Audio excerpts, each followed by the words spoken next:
Jed, thank you. Oklahoma voters will begin casting ballots in person today ahead of next Tuesday's general election. Early voting kicks off at 8 o'clock this morning. News 9's Natalie Cruz live this morning at the state election board with what voters need to know before heading out. Natalie?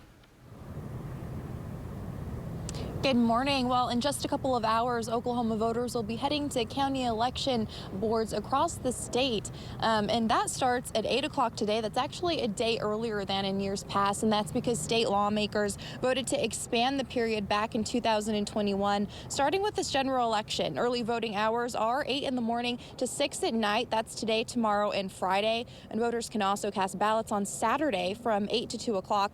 However, where you cast your ballot is not the same place you'd vote on election day. It's at county election boards. Now, before heading to the polls, make sure you bring a valid form of ID, otherwise you won't be able to vote.